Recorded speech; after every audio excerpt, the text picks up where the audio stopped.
Eu tinha dúvida se eu tinha colocado aqui a minha formação, isso depois até seria uma possibilidade de pergunta para vocês. Eu sou professor da COP, não vou usar muito tempo me apresentando. COP, Escola de Engenharia de Pós-Graduação em Engenharia da UFRJ, mais ou menos uns 20 anos eu sou professor na COP. E, rapidamente, só como uma definição, eu acho que é importante a gente ter clareza, a transição energética não é trocar fontes e nem escolher tecnologia. É uma mudança sistêmica. Pensando como engenheiro químico, ou se vocês referirem engenheiro mecânico, a gente está falando aqui de uma mudança de um ramo, uma mudança nas relações. E uma transição energética não é escolher uma fonte, mas é mais do que escolher uma tecnologia, mais do que escolher uma fonte, é de fato uma mudança do sistema com que a gente consome energia final e produz energia final com diferentes conversores de energia associados. Isso vai ficar um pouco presente aqui, é claro, eu provavelmente fui convidado pelo Alexandre Street, agradeço aqui o convite, porque ele viu essa apresentação, e essa é uma apresentação de um estudo que nós da COP fizemos com uma pleiade de modelos que nós temos, que são chamados modelos de avaliação integrada. São os modelos que têm sido fortemente utilizados agora no IPCC, exatamente porque são modelos capazes de fazer o nexo entre energia, uso do solo, demanda por material, e a gente tem que sempre lembrar que uma transição energética também é uma transição de material.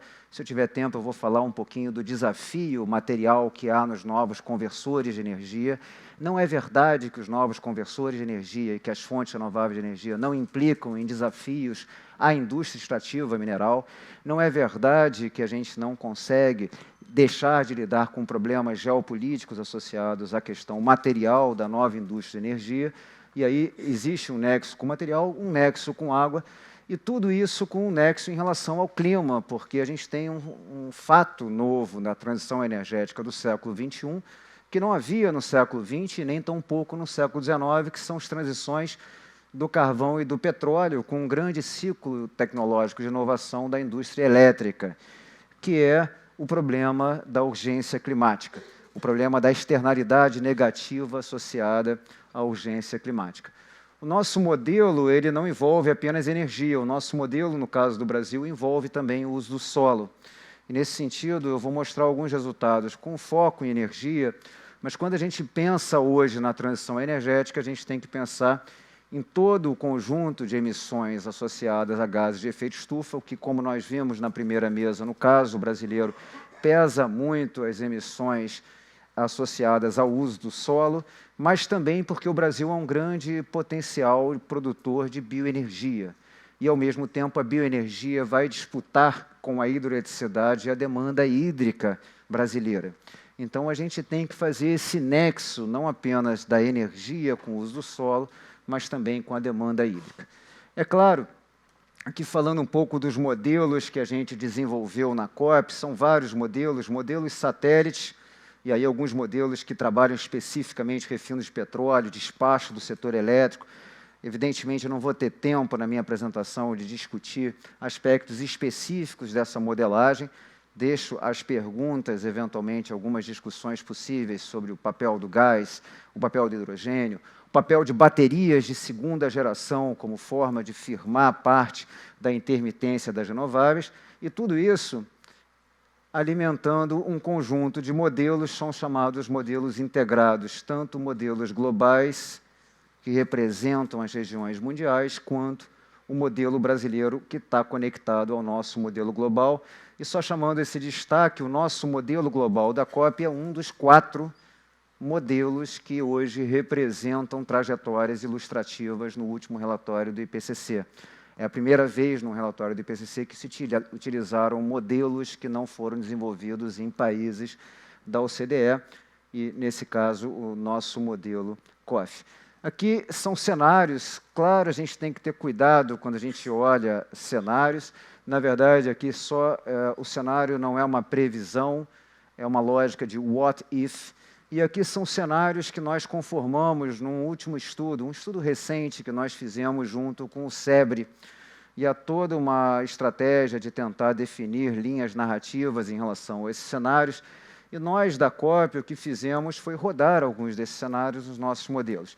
E tomar cuidado, aqui eu não estou fazendo previsão, aqui a gente está fazendo uma análise de consistência de possíveis trajetórias tecnológicas e com toda a modéstia que a gente precisa ter quando utiliza um modelo matemático. O modelo matemático não é um oráculo.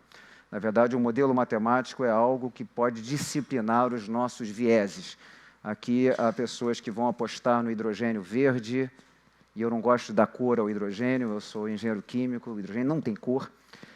E algumas pessoas aqui vão apostar no gás natural, outras no petróleo, e todos vão dizer que a transição energética e o nosso modelo, na verdade, ele deve ser usado para disciplinar um pouco as nossas vontades. Eu, como engenheiro químico, trabalhei algum tempo na área de petróleo, então também eu teria um viés de petróleo, e o modelo vai tentar disciplinar as nossas vontades. São 3 cenários. Um cenário que representa a ambição brasileira anunciada na COP26, que é ser líquido zero em gás de efeito estufa em 2050, o que é um enorme desafio no caso brasileiro, porque uma parte importante das emissões brasileiras não são emissões de dióxido de carbono.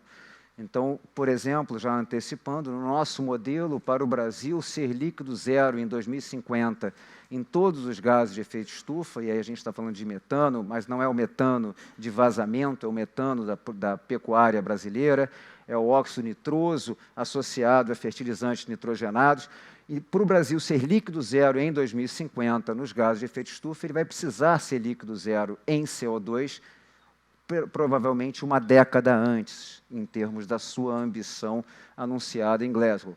A gente tem um cenário aqui, que é um cenário alternativo, em que a gente define algumas trajetórias tecnológicas, força algumas trajetórias tecnológicas ao modelo, em função de trajetórias tecnológicas mundiais, ou seja, uma expansão maior da eletrificação da frota de veículos leves, que não é uma tendência brasileira, mas é uma tendência mundial. Isso vem do nosso modelo global e a gente impõe isso ao modelo brasileiro. E uma transição global em que a gente define um orçamento de carbono, quanto o Brasil pode emitir frente ao que o mundo deve emitir diante de uma trajetória de temperatura desejada segundo o Acordo de Paris e expressa no nosso modelo climático que está associado ao modelo energético. Aqui já alguns resultados, nós já estamos avançando no tempo, então é só para ter essa dimensão, a importância das energias renováveis, mas no caso brasileiro uma importância fundamental da bioenergia nesse horizonte 2050. Então, o Brasil tem um papel importante a bioenergia e, como eu comentei com todos, a emissão de CO2 no Brasil se tornando antecipadamente líquida zero frente à emissão de gases de efeito estufa. Eu não tenho convicção de que o governo brasileiro, à época, quando anunciou essa ambição, tinha essa dimensão do peso das emissões que não são de gás de efeito estufa, não CO2, e quanto à ambição de ser líquido zero implicaria numa antecipação da meta de CO2. Do ponto de vista de geração elétrica, há diferentes resultados. Claro, se a gente tiver uma maior eletromobilidade, a gente tem um aumento do consumo de energia elétrica. Novamente, aqui a gente vê expresso a importância da energia eólica e da energia solar, e no nosso modelo de operação, já mostrando um pouco isso, há uma modificação da forma como a hidroeletricidade é despachada no Brasil, dada a rapidez de tomada de carga de turbinas hidráulicas. Então, a energia de base hidrelétrica ela não é mais despachada como ela é historicamente despachada no caso brasileiro.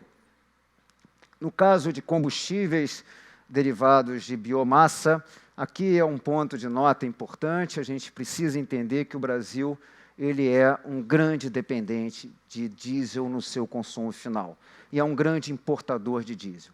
Falar de sistema energético brasileiro sem falar de diesel é uma falha. Diesel é a principal energia final consumida no Brasil e é o principal energético importado pelo Brasil. E quando a gente pensa na crise Rússia-Ucrânia, a Rússia é o maior exportador de gasóleo para o mundo. E o diesel teve um enorme aumento de preço na bacia do Atlântico. Então, quando a gente fala de descarbonizar a matriz energética brasileira, a gente fala de, não é biodiesel, não é o éster, a gente fala da necessidade do Brasil produzir diesel avançado através de rotas de transformação da biomassa. São diferentes as rotas, e aí a gente pode depois falar sobre isso na sequência. Eu já expandi meu tempo, aqui a gente está com alguns resultados de óleo e gás. Posso falar um pouquinho da margem equatorial, se houver perguntas sobre isso. Vi que foi um tema sensível, a gente tem uma modelagem específica para petróleo. E já indo aqui para os 2 últimos slides, só para não expandir demais, importante a gente falar que a transição não é só novas tecnologias, não é só uma mudança sistêmica, é uma forma diferente com que a sociedade se organiza. É uma evolução para uma forma diferente com que a sociedade se organiza. E não foi diferente com o petróleo.